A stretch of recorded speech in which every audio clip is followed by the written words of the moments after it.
Hey, good evening, everybody. Atmavandan. Very warm welcome to you all. Thank you so much for joining today. We'll be doing the reading first, then we'll have some reflection, and then we'll have some meditation. So, Om Shri Guru Bhyo Namaha.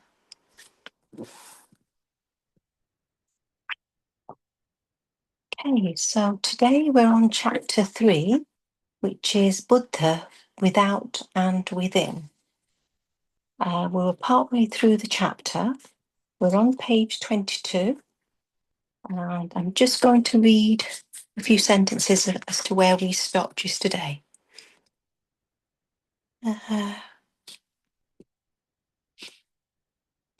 But all the stories narrated in the Puranas have a profound meaning, and if you miss the essence, you will be confounded. Many a times, if something is stated simply, the point in making that statement is lost. One has to seek out the essence, search for the meaning, and when you have to make effort to know, only then will you value what you have found out. Similar to what I mentioned in my last talk about churning of the ocean. The story of Samudra Manthan, churning of the ocean, didn't take place in the Pacific or Atlantic Ocean. So which ocean does this refer to? Your mind itself is the ocean. The virtues and vices in your own mind represent the gods and demons. And when you churn this mind using your intellect, all the hidden traits emerge from the depths of your own mind. Another Purana narrative is as follows. It is said that just before Sri Ram left to conquer Ravana's Lanka, he made a Shivalinga on the bank of the ocean and prayed to Lord Shiva for his grace. At that very moment, Lord Shiva was offering his prayers to Sri Ram, glorifying the divine play of his life. This may seem perplexing, but carries an underlying abstruse meaning that one has to discern to seek out. Purana uses the language of love, affection, and sentiments, all related to the mind, for the mind has imagination, whereas the intellect has reasoning. The Upanishad and the Bhagavad Gita, on the other hand, are based on intellectual reasoning, rationality, and contemplation. Intellect raises doubts, questions, and then takes a decision after all the rationalizing, cognition, and contemplation. The mind has sentiments and emotions, whereas the intellect has reasoning and logic. It happens every now and then that some people who come to see me start to weep on seeing me. Now, the accompanying people try to console the person as they think the weeping is happening because of some grief, some problem. Little do they know that this is but a wave of faith, of love, of devotion. Mind knows the language of love and emotions, whereas the intellect knows the language of reasoning. The mind is a wave, upsurge at times and downturn at other times, but the intellect remains steady and logical. For example, if you tell someone that you have a feeling about doing or not doing something, the listener will say, "My dear, it is just a whim of your mind. Forget it." On the other hand, if you say, "I have taken a decision after much thinking," the listener will take you seriously and ask what the decision is. Mind has sentiments, and it is the intellect that makes the decisions. But remember, before the intellect decides, it will raise doubts, questions, and concerns. Only when these are satisfied that the intellect takes a decision. So, Purana is a language of sentiments, emotions, nothing to do with intellect. On the other hand, the Upanishads and the Bhagavad Gita are all about the intellect. They require your inquiry, reasoning, and understanding. One doesn't need the intellect to love and be in devotion to Sri Krishna, but one will definitely need the intellect to understand his Bhagavad Gita. Likewise, one doesn't need the intellect to understand the Purana and the Srimad Bhagavat. One just gets swept in the flow of emotions and sentiments present in all the narratives. In the era preceding the lifetime of Buddha, Hindu religion was predominantly based on the Purana, related to the mind and essentially based on faith. However, Buddha gave precedence to religion based on intellectual quest, cogitation, and contemplation. Buddha never mentioned or discussed anything about the existence of the soul, God, or Brahma. This was a rather radical shift from the prevalent faith based on doctrine of those times. In fact, wherever Buddha would go, his disciples would forewarn people that they could ask Buddha anything other than the following three questions. Who or what is Brahma? Who or what is Atma? Who or what is this universe? Any belief which is blind, that has no basis, can never be resolute. And this can be seen so commonly in people depending on their circumstances and state of mind. People will sometimes believe there is a God, and at other times completely deny the possibility of a God. Buddha says it is extremely rare to get a human life. However, Buddha is not making a reference merely to being born in a human body. Simply being born with a human form does not mean that one is humane. Can you smell the fragrance of a rose flower by just sniffing at the rose seeds in your hand? No, you have to sow the seeds in a fertile soil, water the plant, only then will it flower, and you can then smell the fragrance of the flower. Not before that. Likewise, human body is like a seed. Now, if you sow this seed in the fertile soil of spiritual practice, water it with wisdom, let it mature in the fire of austerities, only then will the flower of humanity blossom. Otherwise, one is born as a seed and dies as a seed, never flowering, never blossoming. It is true that the presence of the human brain is what makes humans superior to the other species inhabiting this planet. However, it is equally true that just having a brain is no good if one doesn't utilize it to its immense potential. Utilization of the intellect, the betterment and evolution of the self, procurement of wisdom and power of discrimination, this indeed is extremely rare. And this is what Buddha was also alluding to. It is indeed extremely rare to understand what it means to be a human, to grasp the purpose of life, to make use of one's intellect and innate discriminatory power, and take efforts on the path of awakening. Now, this is exceptionally rare, and Buddha was referring to this rarity. He also refers to the fact that given the natural calamities and diseases, perpetual occurrence of newer infections and maladies, even if one is born in a human body, it is very difficult to have a long, productive life. In Buddha's time, there were no vaccinations for infections like polio, tuberculosis, whooping cough, etc. Moreover, there are always new diseases, newer infections that keep cropping up all the time. AIDS, SARS, swine flu, to name a few. And how can one get treatment for diseases that haven't been as yet understood by science itself? Moreover, even if there is any treatment, it is so expensive that ordinary people cannot afford it. Buddha continues that even after one is born in a human form and manages to stay alive, it is even rarer to follow the doctrine given by religion. Here he clarifies what he means by religion. That which advocates the qualities of truthfulness, humility, compassion, ministration, clemency, love, being charitable, and camaraderie for one and all. Merely going to a temple and making some offering is not being religious. Do you have unconditional love, compassion, and benevolence for one and all, without any discrimination? One may be charitable and even have empathy for others, but it is indeed very difficult to unconditionally love others without having any expectation of receiving anything in return. This is the most difficult thing to do. Hence, Buddha says that it is even more difficult to be religious in the true sense of the word. To be able to follow and practice the religious doctrine, one has to first listen to, and understand the tenets from an enlightened master. It is only when one comes in the contact of an enlightened master that there is a possibility of getting inspired to better yourself, to become humane, to actuate all your spiritual potential. At this point, Buddha concludes the last part of the precept by stating that the singularly rare and indeed the most exceptional event is for a human being to get enlightened. That is the most difficult and rarest of the rare possibilities, a singularly exceptional, extraordinary event.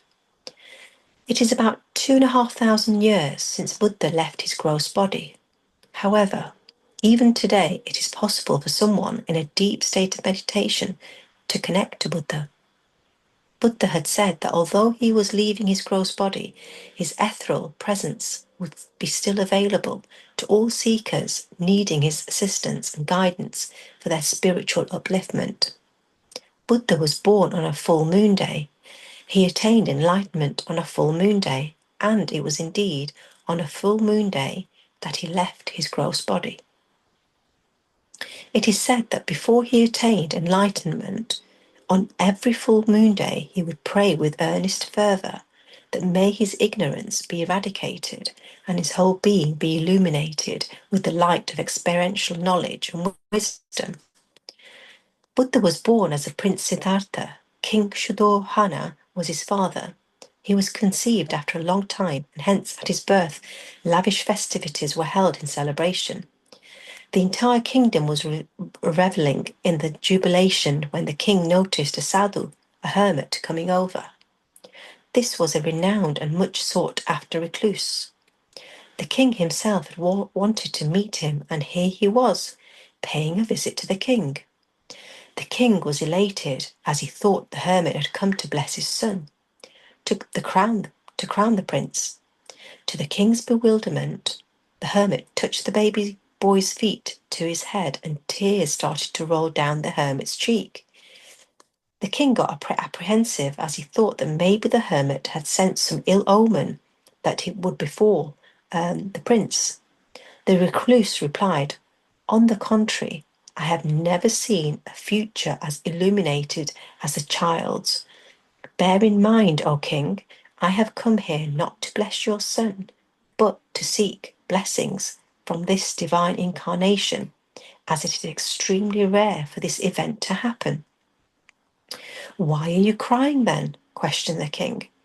The hermit replied, "These tears are of sadness that by the time he grows up and starts teaching the pearls of wisdom, my body would have died.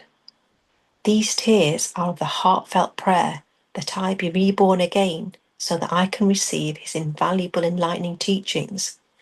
Meanwhile, the king was shaken by the hermit's prophecy. He was dismayed to hear that his son would grow up to become a recluse, relinquishing the kingdom and renouncing the world. All he had wanted was a son who would be the successor to the throne and rule over his kingdom. He asked all the astrologers and learned men in his kingdom to study the prince's horoscope. They all unanimously replied that either the prince would grow up to be an accomplished emperor ruling the world, or else he would renounce everything and become a recluse, an extraordinary hermit whose words of wisdom will illuminate the lives of millions of people. Needless to say, the king was petrified. After all, which father would want his son to relinquish everything and live the life of a recluse? So the king came up with a shrewd plan. He ensured a luxurious upbringing for the prince, who was showered with all possible materialistic comforts and riches. The plan was to entangle him in this materialism so as to keep him away from the harsh realities of life. He wasn't allowed to leave the palace so that he could never see poverty, illness, old age, suffering, and death. It is even said that the king would ensure all shriveled flowers be removed in the night itself, so that the prince would only see blossomed flowers. This was the extent of the king's efforts to keep him away from anything that could upset the prince. Siddhartha was highly intelligent and immensely talented. He effortlessly mastered all that was taught to him, be it horse riding, martial arts, music, or any art. As soon as the prince reached his youth, the king got him married to a beautiful princess, so that there would be no possibility of any dispassion to the world arising in the prince's mind. Soon Siddhartha had a son named Rahul. By then, King Shuddhana's anxiety and fear had subsided as he felt that Siddhartha had become totally engrossed in his life, enjoying his days with his wife and son. So he relaxed the restrictions imposed on Siddhartha's movements. One day, Siddhartha expressed his desire to see his kingdom, and the king relented. However, an announcement was made that all people in his kingdom have festivities, decorate the roadside with flowers and lights, let there be music and dance, and in general, all be merry. Siddhartha was very elated to see all the merriment and beauty in his kingdom. On returning, he told his charioteer, Jana, that he would visit his kingdom again the next day. The following day, however, there was no preparations for his visit. Hence, there were beggars, old people, and sick individuals too, out and about. Siddhartha had never ever seen an old person before. He asked Jana, why is this person's body bent forward at the waist, and why is his skin sagging, wrinkly? Jana replied, it is nothing, my lord, he's just old. Siddhartha further asked, will I too get old? Jana replied in the affirmation. Soon enough, Siddhartha saw a man writhing in pain and crying aloud in suffering. Siddhartha queried about his state. Jana replied, my lord, this man is about to die. Siddhartha asked what death meant. Jana replied, when a person befalls ill and his illness cannot be cured, he dies. Needless to say, on seeing all this, Siddhartha's mind was in great turmoil. The chariot had moved only a few steps further when Siddhartha saw a funeral procession where people were carrying a dead body that had been tied to a wooden frame. Siddhartha numbly got down from the chariot and quietly joined the procession to the cremation ground. He watched the body burning in the blazing fire. Siddhartha was shocked to his core. It was like his heart had been pierced and shred to pieces. Siddhartha could not bear to watch this and broke down into tears. He was sobbing his heart out. Is this the fate of all life? One day my own father, my own son, will light fire to my body. Is this all that his life is about? His mind was in sheer agitation. With great difficulty, Jana managed to get Siddhartha back onto the chariot and started taking him to the palace. On the way back, Siddhartha saw a recluse sitting under a tree. To Siddhartha's amazement, the hermit's face was so serene and lit up with contentment, peace, and joy. On asking about the recluse, Jana said, he's a sadhu, a hermit, the one who is in the pursuit of God and lives a life of austerity, full of spiritual discipline. Hence, he's so peaceful. Siddhartha returned to the palace, but by no means was he the earlier Siddhartha at all.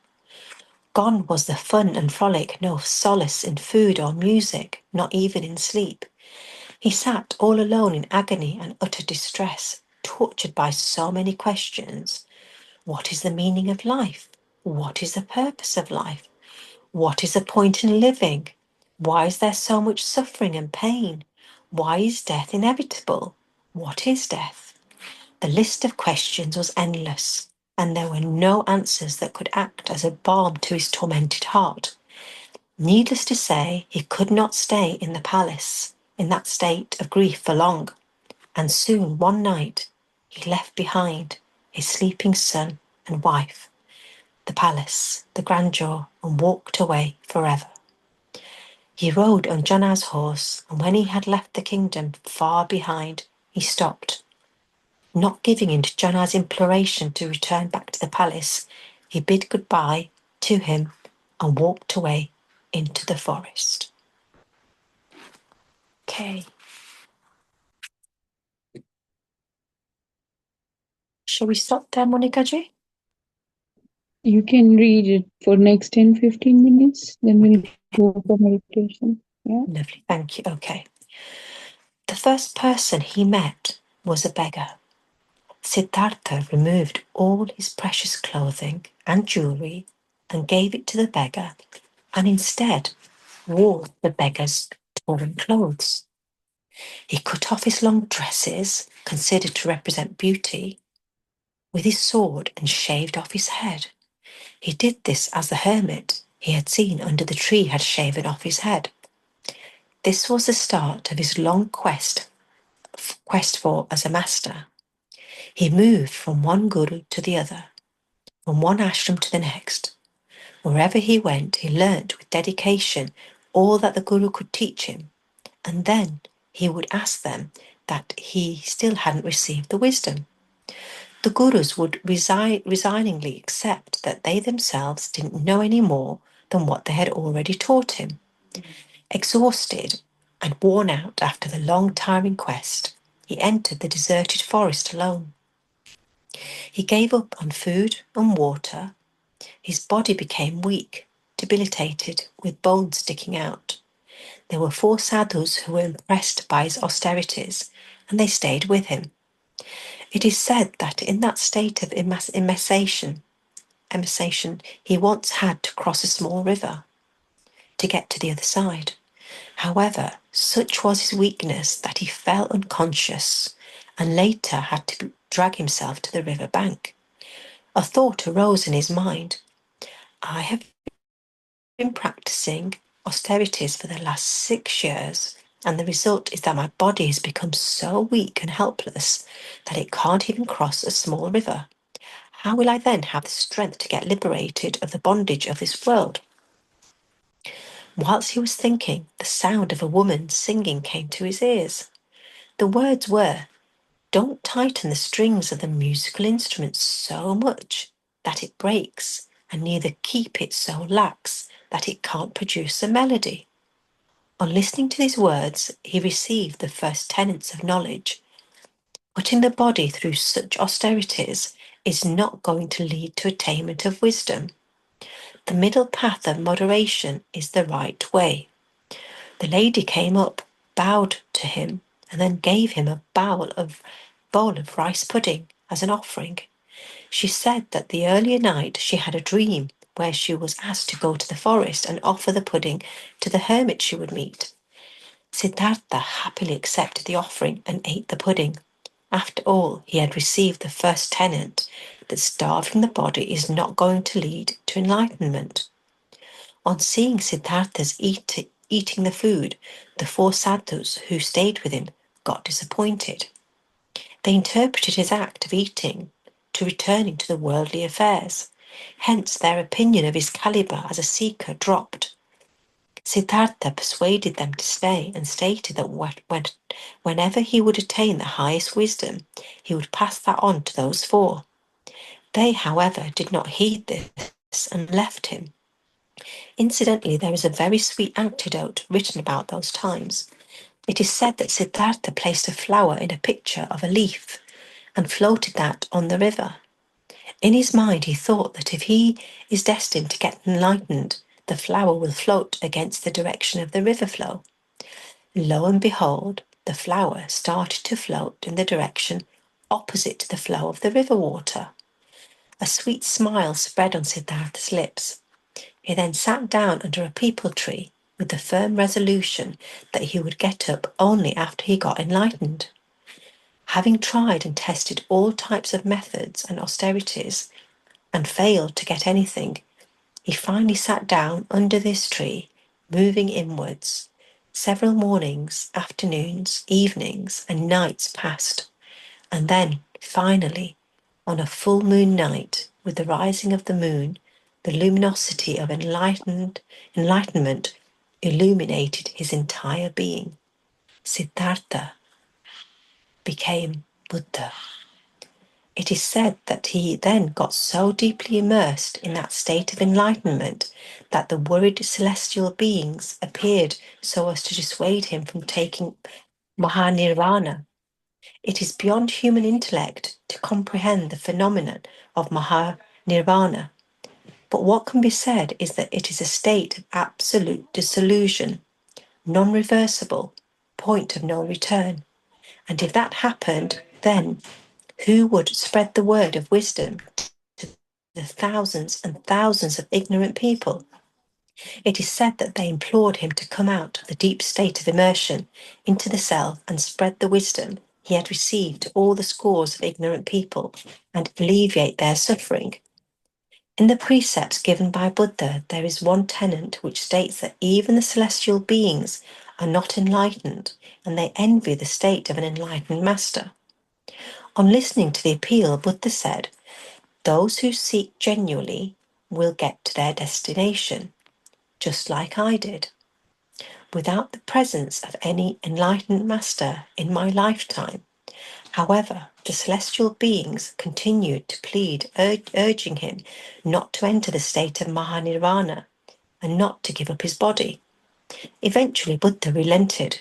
It is said that he then touched the earth with his right hand, saying that, O earth, you be the witness to this moment where I have not entered Mahanirvana and continue to stay in this body for the welfare of mankind." He said that the sky, the stars, and the moon were witnesses to his sadhana, dedicated spiritual practices, all the pining for deliverance, and finally the attainment of the ultimate wisdom. After that day, for 40 long years, Buddha walked from one region to another, establishing ashrams relentlessly, spreading Dhammapada, his teachings, guiding ignorant people, alleviating their suffering, initiating seekers and accepting them as bhikshus, disciples. He ordained yellow clothes for his disciples. The disciples in their uniform, yellow clothing, would move gracefully, one after the other, taking slow, measured steps with slow and deep breathing, completely alert and aware, beautifully singing, Buddham Sharanam Gacchami, Gacchami. Dhammam Sharanam Gacchami, Sangam Sharanam Gacchami. Sharanam Gacchami means I take refuge in you, surrendering completely to your will. I take refuge in the Sangha, the entire confederation, including Buddha and all his disciples, walking on the path shown by him. I take refuge in the Dhamma, the doctrine which upholds and supports the disciple on the spiritual path. This can loosely be taken as akin to dharma. I have to finally take refuge in the dharma, but for that I need the guidance of an embodied enlightened master, one who is a Buddha. Yes, enlightenment of a human being is an extremely rare occurrence. Nevertheless, at no point in time in this earth benefit of the presence of an enlightened master. Once a renowned philosopher came to meet Buddha. He inspected ashram premises and saw all the disciples, who were of all ages, male and female, from all strata of society. He asked Buddha, "In this ashram, are you the only enlightened one, or are any of your disciples enlightened too?" Buddha replied, "There are other enlightened ones here, but you may not be able to recognize them. Several flames can be lit from one flame. Similarly, in the presence of an enlightened master, awakening happens to some others too. However, as long as I am alive in the form of a master, they will remain obscure. But the day I leave this body, that day you will be able to see the Buddhas enlightened through me." Ananda, Mogglan, Sariputra were amongst the main disciples of Buddha. However, the world came to know of them only after Buddha had left his body. As long as the master is alive, a disciple will remain unknown, no matter what all he has attained. Wherever Buddha went, people from all walks of life would get attracted to him. Just like bees get attracted to a flower, they would come with the intention of getting a glimpse of Buddha, but would end up staying forever as his disciples. Such was his tremendous magnetism.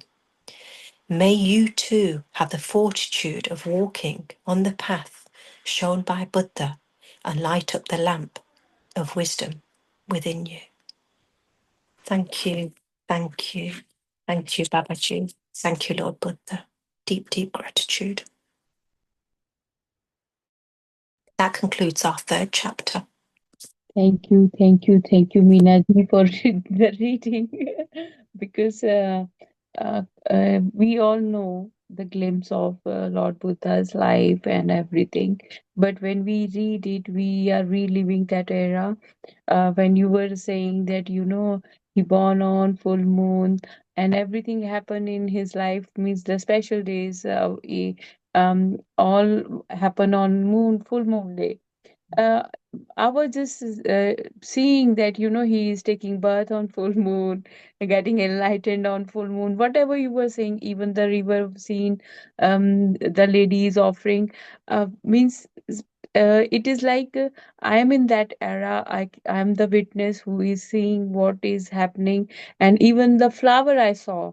When you were mentioning, and it shows that how your soul is connected. It is also the way you are presenting things, reading things. You are making that thing very real for all of us, that we can catch, that moment, not means on in the way of thought, but also receiving it in the form of a picture or visualization.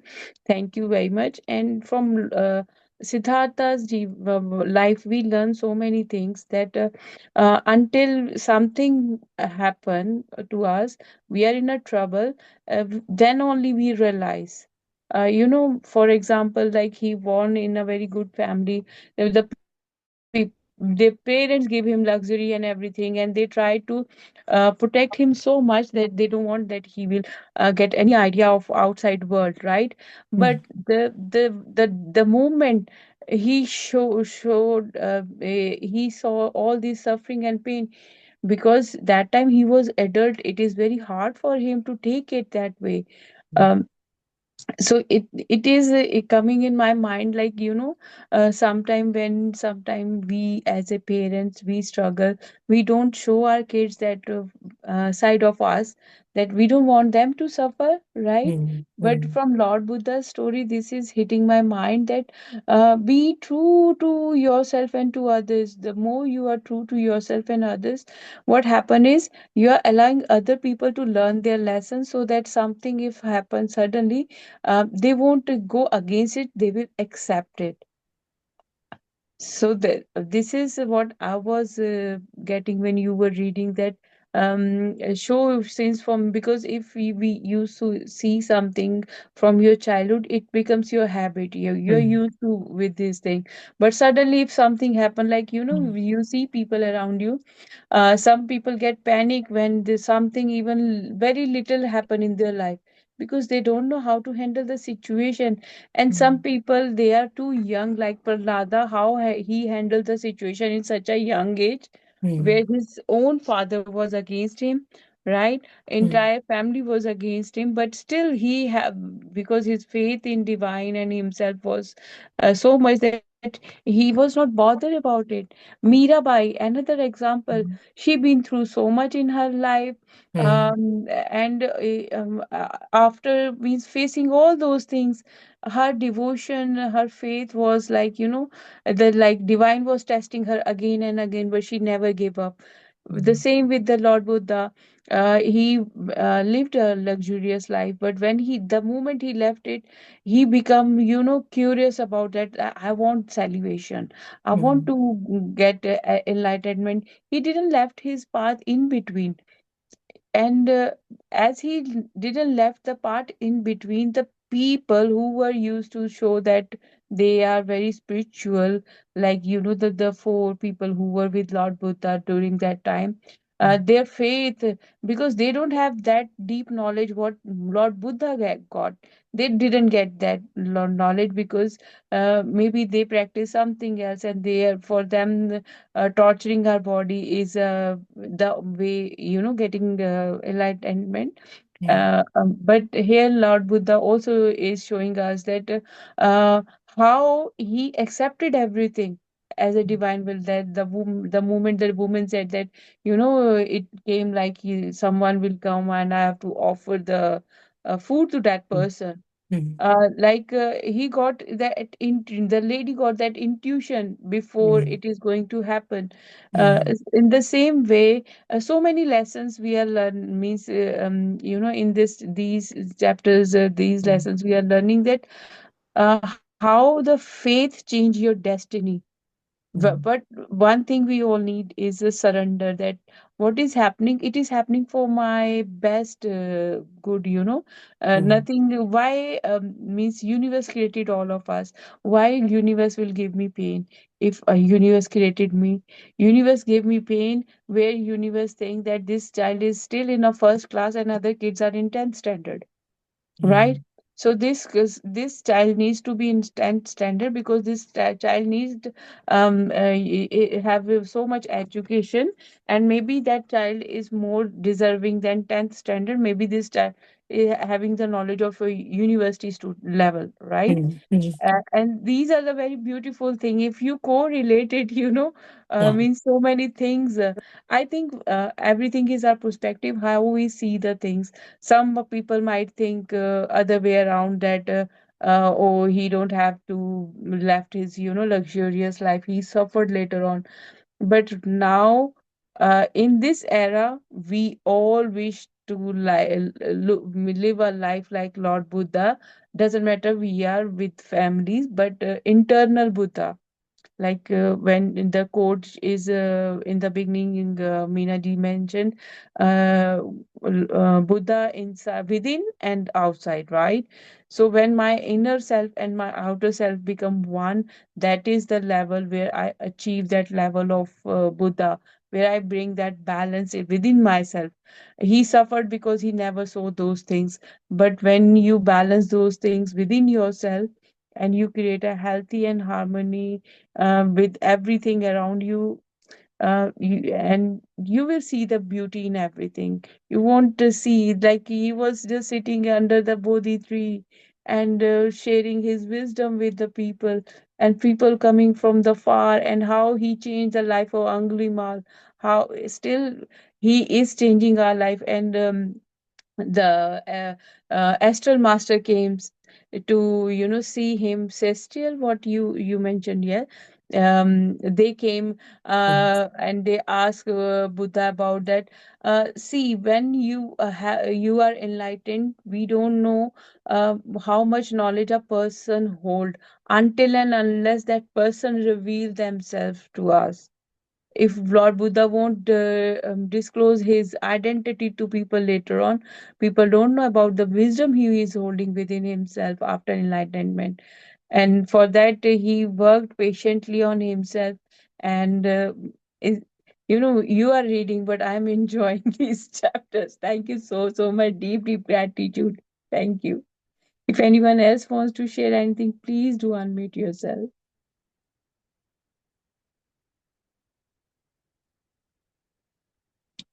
And Buddham Sharanam Gacchami, we know about since from our childhood, we are listening to it.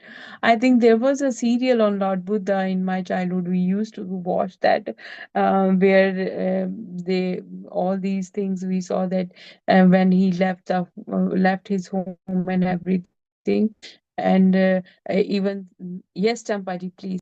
Oh, just like you say, Monica, Jim, I'm really enjoying this, listening to Minaji's story. It's really nice. And can we chant for a minute, Buddham Sharanam Gacchami, if there is time? Yeah, yeah, sure, please. I really Nearly like that. unmute yourself. I like that chanting. When Yes, we start the meditation, yes. yes, start. Thank you, Buddha. Minaji and Monica ji. Yeah. Monica, do you want to do the chanting? Monica, did you want to do the chanting? No, I'm waiting for Champaji to start. I said, like, we will follow her. Champaji, start. I don't know whether my tune is going to be right. It's fine. I only know is it different words each line or just one? It's the same line. Is it Buddham Buddham Sharanam Sharanam Gacchami? Gacchami. Yes. Because I thought there was different wording in each line. Is it Uh, not? I think there is two lines, not just one line, maybe. Buddham Buddham. Sharanam Gacchami. Yeah, and then is it Siddham? There's 3 lines in the book. It's Yeah, come on then, Monica. I mean, I just started.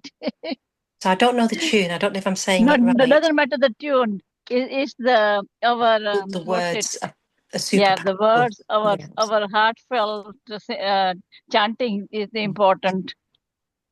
Buddham Sharanam Gacchami, Gacchami Dhammam Sharanam Sharanam Gacchami, Gacchami Sangham Sangham Sharanam Sharanam Gacchami, Gacchami Buddham Dhammam Sharanam Sharanam Gacchami Gacchami, Dhammam Sharanam Sharanam Gacchami Gacchami, Sangham Sharanam Gacchami Gacchami, Buddham Nam Sharanam Sharanam Gacchami Gacchami, Dhammam Dhammam Sharanam Sharanam Gacchami Gacchami, Sangham Sharanam Sharanam Gacchami. Gacchami. So, and the meaning of these line is Buddham Sharanam Gacchami means मैं बुद्ध की शरण में हूँ, that I am in the shelter of Buddha. Oh, you explained it already, yeah? When you were reading the lines, I And read think. that paragraph again if it helps, just to Yeah, yeah, explain. yeah, yeah, yeah. Yes, please. Sharanam Gacchami means I take refuge in you, surrendering completely to your will.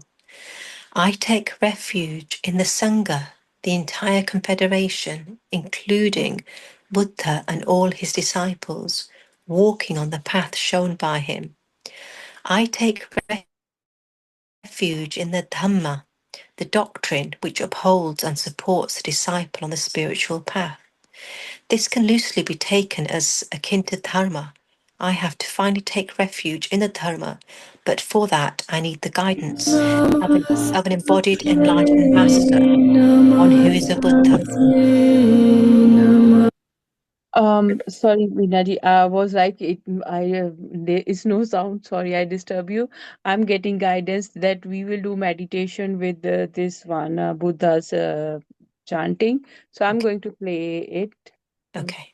Okay, Um, and can we have these 3 lines with the meaning on in our group? okay. I'll take Because I'll I take a really, picture and I'll put really it on the like group. it. Yeah, I'll I take a really like picture. it. Yeah, I'll do Yeah, that for you. That's fine. So thank you. please please sit in a meditative posture.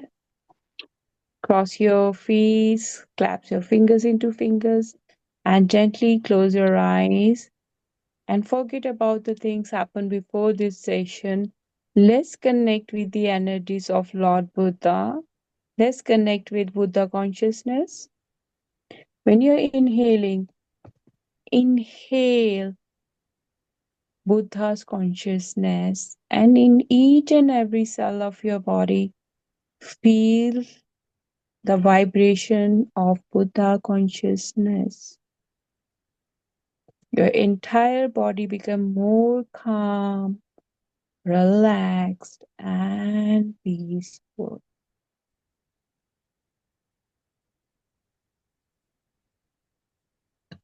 Now bring your whole attention towards your third eye. Just focus on your third eye and connect with Lord Buddha wisdom. with complete surrender. Connect your third eye with the consciousness of Lord Buddha.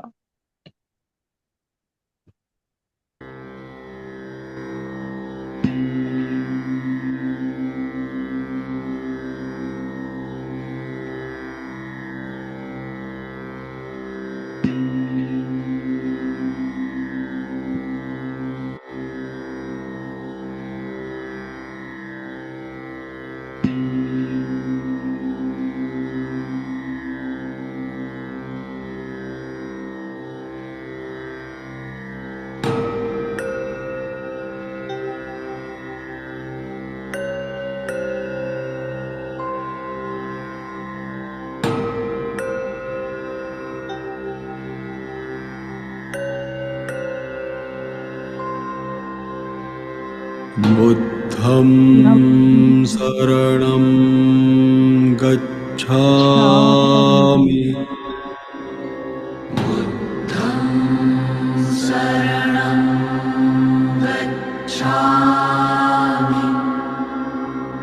Dhammam saranam gacchami.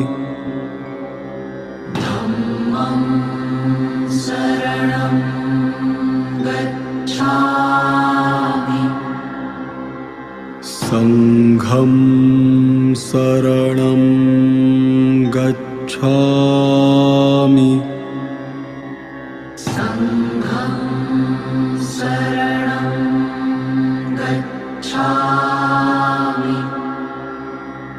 Buddham saranam gacchami.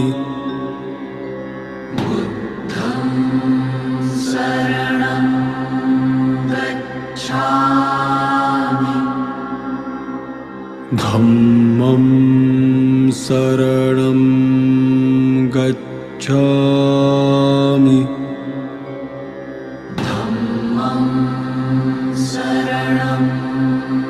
gacchami. Sangham saranam gacchami.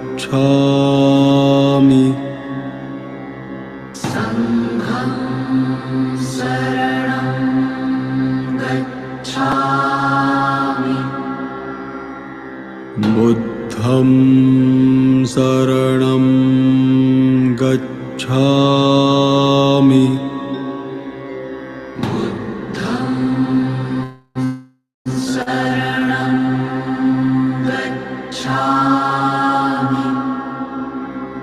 Dhammam saranam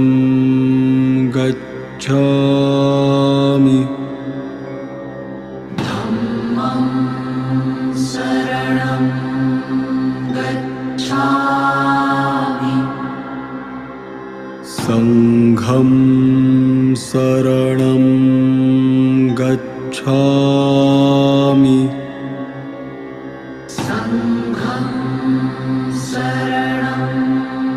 gacchami.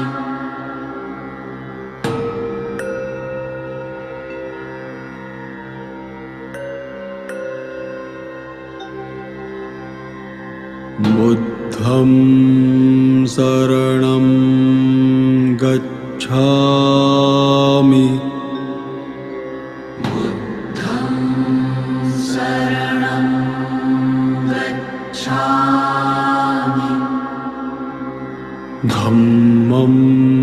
saranam gacchami.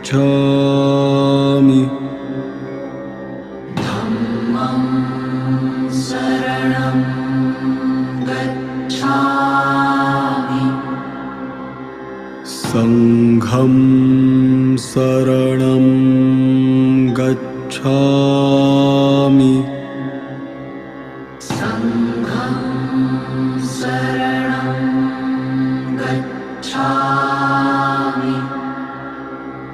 Buddham saranam gacchami.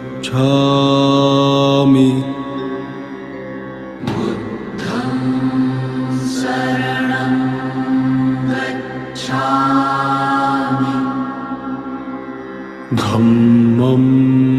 शरणं गच्छामि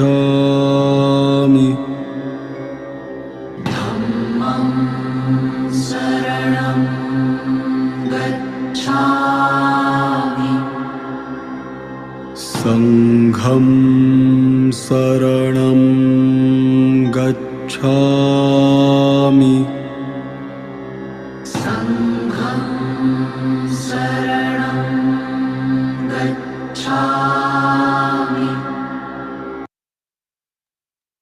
Connect with the energies of Bodhi tree. We all are sitting under Bodhi tree, holding each other's hand.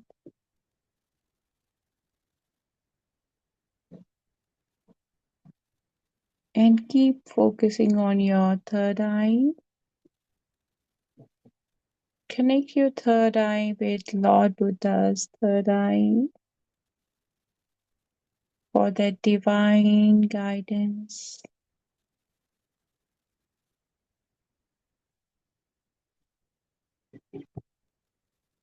Lord Buddha is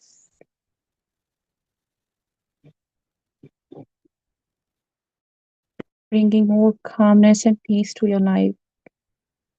Right now, you are asking for a direction. Follow the path of complete surrender. In this moment,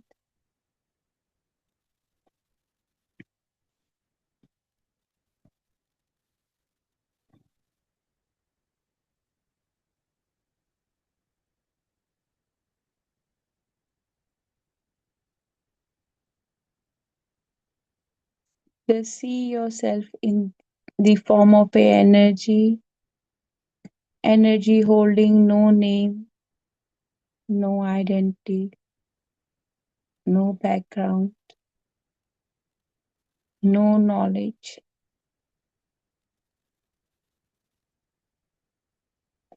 When you are empty from inside and outside, you are ready to receive wisdom from astral masters.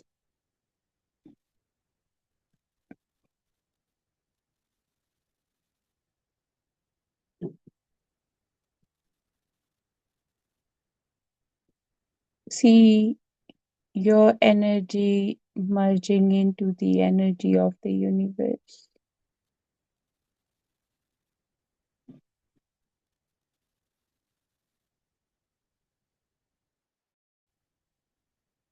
Relax, completely relax. Someone is very nervous. I can lie to myself. I can't lie to energies. Relax.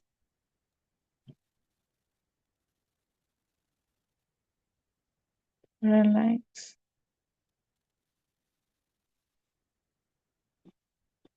Be one with the universe.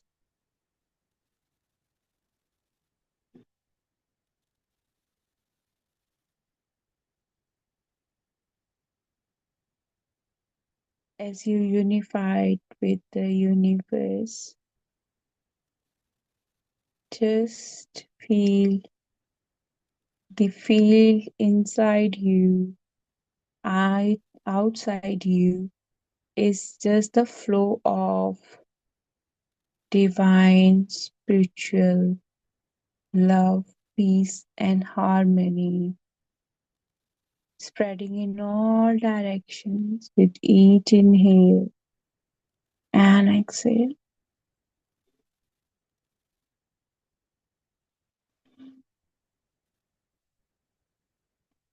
Head to toe,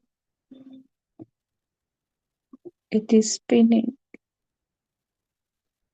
energizing each and every cell of your body.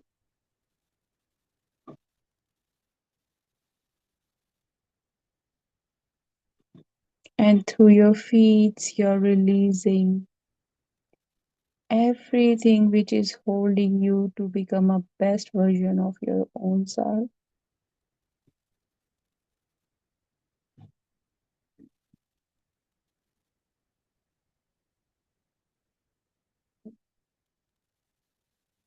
Feel your oneness with your own core. Place your hand on your heart center where we have our heart chakra. Place both of your hands there. And when you are inhaling and exhaling, expand your chest.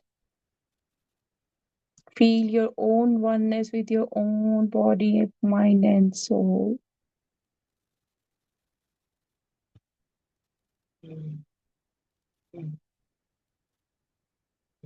And show deep, deep gratitude for today's experience to Lord Buddha, to all astral masters, Mother Earth, Mother Nature, all five elements, entire humanity. Deep, deep gratitude to all of you for joining this session. And when you're ready, slowly, slowly open your eyes. And Lord Buddha is in front of you on your screen.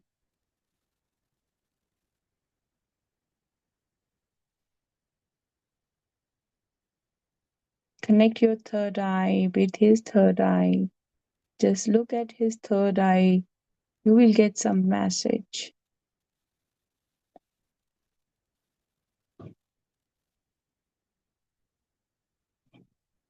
You might feel huge pressure on your third eye. It's completely okay.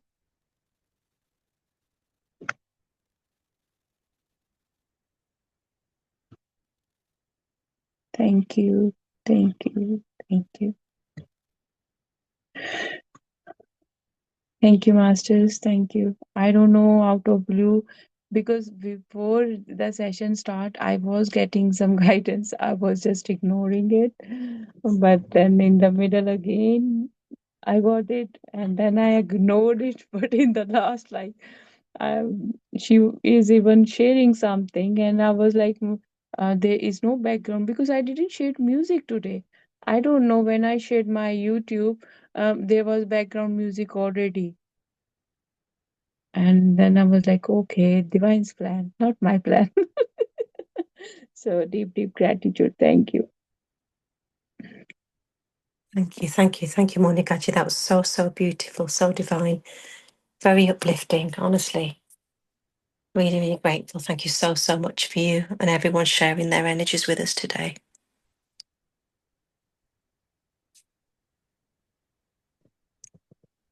Thank you. Enjoying it. Very high energy. Thank you. Thank you all. Thank you very much. Thank you. Monica, can you send me that link or we just play? Yeah, sure. I will share it in the group. Meena ji, stop your recording, please.